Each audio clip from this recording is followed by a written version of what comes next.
Hi, welcome to the first episode of Let's Talk Forex for 2024. So today we're excited to kick off the year, and our first episode is about women in Forex and exploring the gender gap in trading, a subject that is very close to home for me.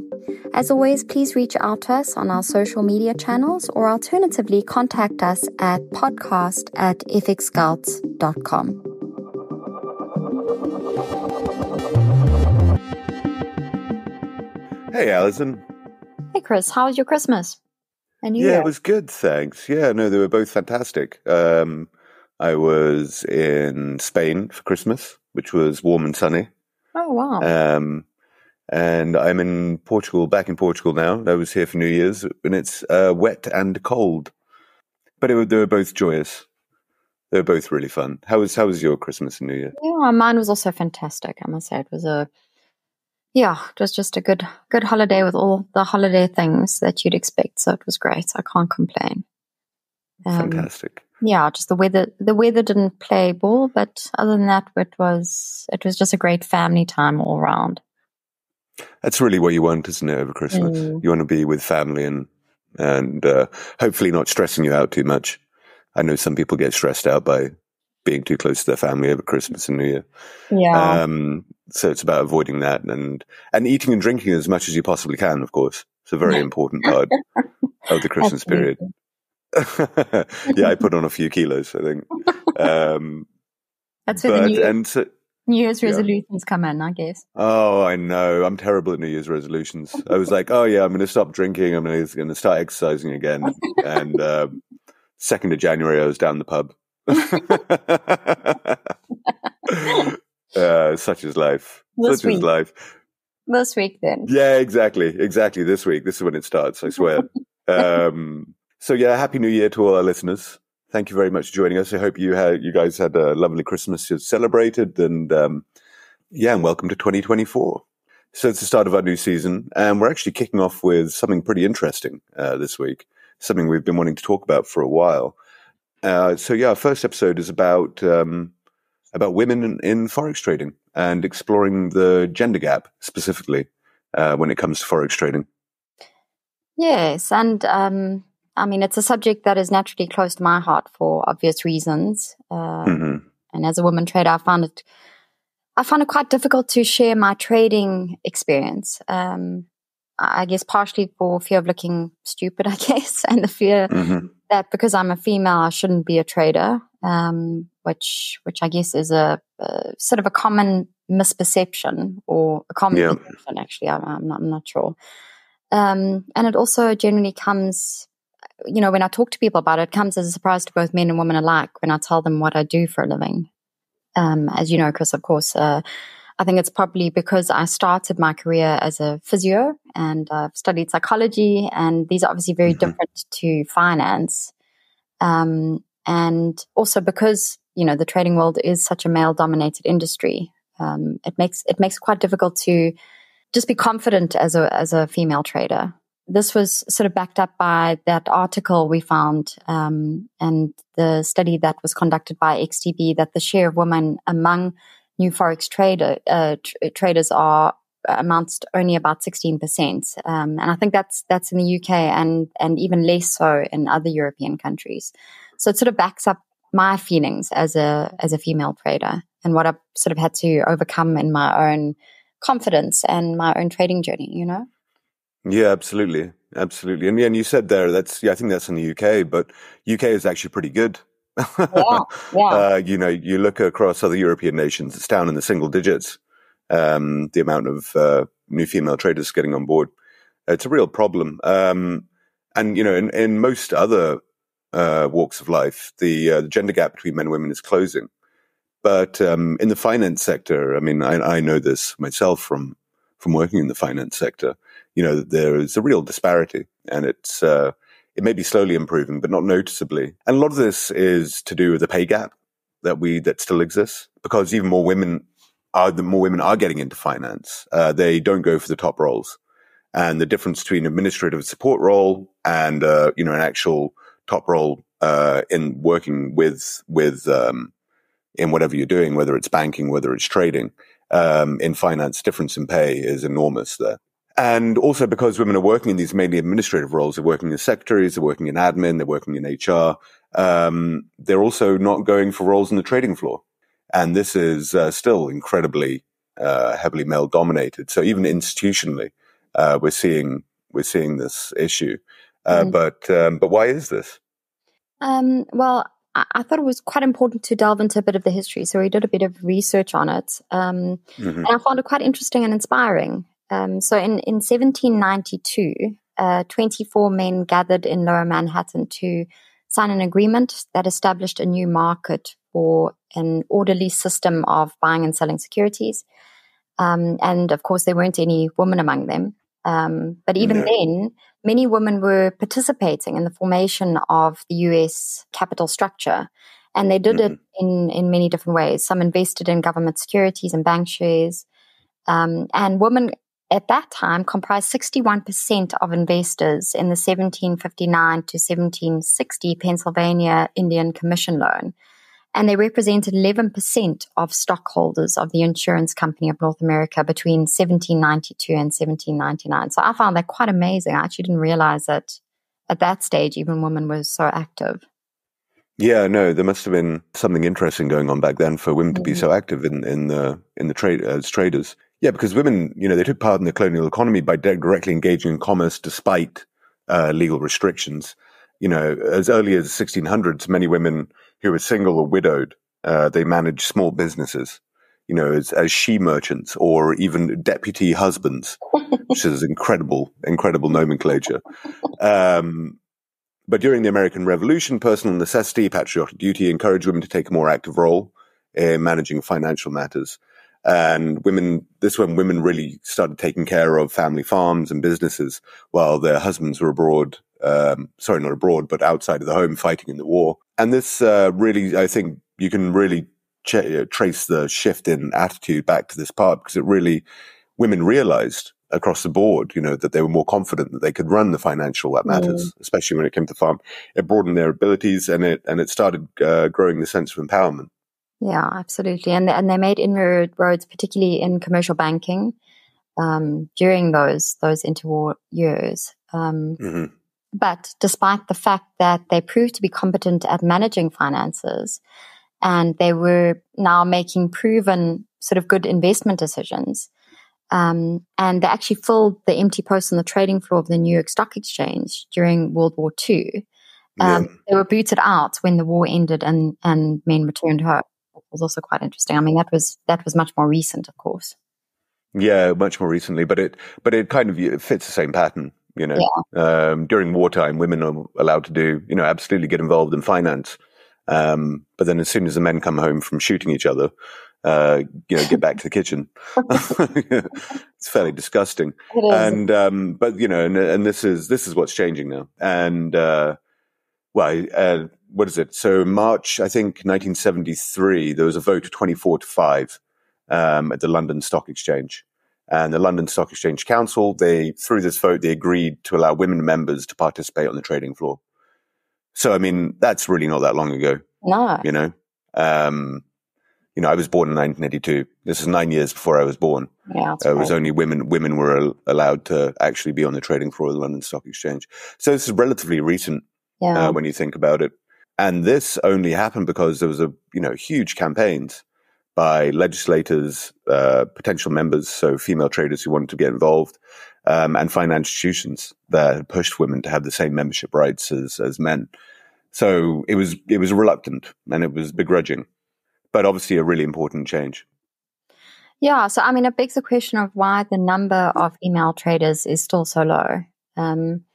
And research from the Office for National Statistics shows that women tend to pick jobs closer to family over big salaries. And I think that's something that's quite a hurdle to overcome, I guess. And women are also more likely to leave a job due to a longer commute, whereas a man will travel longer for higher pay. And this obviously exacerbates the gender gap, which contributes to men doing the majority of high paid jobs. Yeah, absolutely. And especially when you think like most trading jobs, especially institutional jobs, are going to be in big city centers, like London, New York. And, most people are going to be living outside the cities. Yeah. So women wanting to stay close to home and don't want to travel for large salaries really, exacerbates this problem. Yeah. They're not going to travel into the London Stock Exchange. They're not going to want to travel into the New York Stock Exchange on a daily basis, these long commutes, whereas men are more likely to do so. And additionally, women really struggle to find a balance between being a parent, between being a mother and doing their job. I mean, and this is not just in trading. This is all walks of life. Yeah. And women in finance are likely sacrificing a large pay packet and career growth because they're going to be at home looking after a baby or even a child and doing the unpaid work, like often taking care of elderly relatives, maintaining the home. This more traditional aspect of, so this really exacerbates the issue. Mm. And, it's quite interesting, though, if you look at trading and just the ways that men and women trade, it shows that women are more naturally cautious and need more information they're meant to make decisions. So basically, they're more risk averse than men. And what we saw also is that the data shows that women need a sense of greater control and security over their finances, whereas men make decisions faster, they're less patient, and they trust their own opinions. So women have quite a different style of trading to men. Yeah, absolutely. And especially, if you're looking at Forex trading, which we all know is very high risk, that might explain why there's fewer women. Because they'll look at Forex trading and they'll be like, are we sure we're doing this? Where there's other forms of trading, stock trading, which are less risky. Yeah. So it may keep them away from Forex trading as well in that case. So according to, we were looking at some of the XTB trading data. Men make over 9 times as many trades as women, with the current global split sitting at about 90% to 10%. That's in favor of men. So men make 90% of the world's trades. However, despite making considerably less trades, women boast a much greater success rate than men when it comes to making profitable Forex trades. While accounting for 9.7% of the current market, female traders are credited with 10.7% of all profitable trades and just 8.7% of losses. So if that data is correct, and I've got no reason to think it wouldn't be, I mean, this shows that women on average are 10% more profitable than men when it comes to trading. And then, this could suggest, as you're saying, that men are more impulsive, more reactive traders, whereas women probably are more calculated and as you say, more risk averse. They're probably just a bit more cautious. And this could be all kinds of things. This could be, trading at the right time. And we've talked about this many times, haven't we? Making sure they got the right stop losses in place. Better judge of when to enter the market, better judge of when to exit the market. There's a whole, yeah. We were talking earlier about, just the percentage of women that set stop losses versus men, and women set significantly. I mean, they set much. Many more women set stop losses than men do when they look at the statistics. So that also just shows that sort of more risk averse attitude to trading, Yeah, which is what you need to be in Forex trading, Absolutely. That's the whole point, is you're managing your risk. You're protecting your capital first and foremost. So it makes sense that they're more profitable traders. But, at the end of the day, does this make them better traders though? And I'm not sure. Well, I mean, you would need more data and statistics to look at this, but I think it certainly makes them more cautious traders. And if women and men combined, I think these traits, the men, the more impulsive, the more reactive, the risk-taking view of it, with this kind of caution and risk averse, I think could really make a formidable team in the trading world. Absolutely, yeah. That's an interesting thought, actually. I wonder if that might emerge in the future, Well, I think, if I was one of these large institutions with big trading floors, one of the investment banks, it's certainly something I would consider. Yeah. Trying to up the amount of women traders on my floor. Yeah. Yeah. Yeah, and combining these sort of strategies, Absolutely. Yeah. Absolutely. So I guess the question is then, how can we influence a future generation of females in trading? And we've sort of put together a few points or tips for women who want to trade. And the first thing is find female mentors. This is something I've definitely looked at myself. So many women in finance cite a lack of role models or mentors as the major deterrent to pursuing their careers. I mean, if you look at the internet, it is totally male dominated. It is, yeah. YouTube videos, basically, you'll find maybe one in, 20 that will be a woman talking about how you can make a profit in trading. And I also find generally the YouTubes are quite different. The men will be very bold, very confident with the strategy they're putting out and how you're definitely going to make a profit off it. It almost feels like, do this and you're going to be guaranteed a return. Whereas women, even with the way they present the YouTubes and the way I present my YouTubes, you talk a little bit more cautiously, and you talk about the fact that this might work in certain circumstances, but not in others. Manage your risk. So that's sort of the theme I find in these sort of, if you're looking at YouTube, for example. Yeah. More realistic, I would argue. Really, I think, I mean, I can't say that about all men and women, but for the most part, I don't want to, put my head on a block that way, but that's sort of what I find. And research has shown that mentoring programs can boost minority representation by 9% to 24%. So in other words, if you have a woman in a certain position and you are mentored by that as a female trader, you're going to find your inspiration. You're going to find more inspiration there than you will from maybe being mentored by a male, if you can't relate. And female mentors generally guide their mentees by helping them learn skills like emotional intelligence, which is also different between men and women, making connections, and effective communication as well. Just based on that, we'll place a link to some female trading YouTube channels, and they're really inspiring and successful women traders. So if you want to have a look at those traders, we'll pop a link to them in the show notes. Yeah, we will.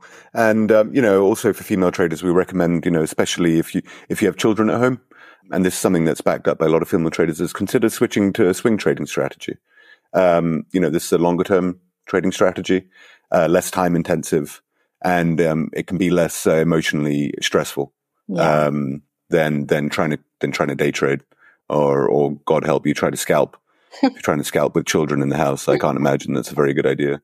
No. So consider longer term trading options. Yeah, and I mean, with trading, you really want to take the stress out of it. Stress really adds a layer of emotional charge that you can't kind of don't even realize is there, but will definitely influence your trading.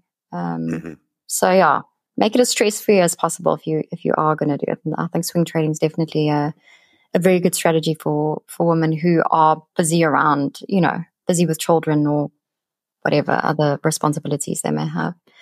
And then be confident that you can learn to trade Forex without a financial background. I'm a case in point. I started my career as I said, as a physio. But I, got into the Forex trading world, and I've learned so much over the past few years. And I don't have a formal sort of economics or finance degree, but I've really learned enough to be a consistently profitable trader. It shows that it's definitely possible with the right guidance and the right resources. Yeah, and I think that's really important for people to understand that. Is that it is that you don't need to have a financial background to learn how to trade.